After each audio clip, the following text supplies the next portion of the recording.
කරදි පිළිවෙලට කරපම් බං අච්චාරු කරන්න නැතුව බං. ළමයි ශ්‍රී ලංකාවේ ජීවිතත් එක්කනේ බං. වගකීමක් කරලා වැඩක් කරපන්කෝ.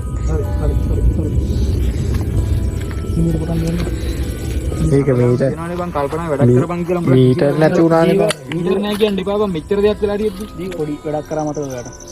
ඔව් ආදරනේ පිස්සු. ඔය ගහ යට තමයි මේ හාමු මහත්තයාගේ සොහන තියෙන්නේ. මොකක්ද?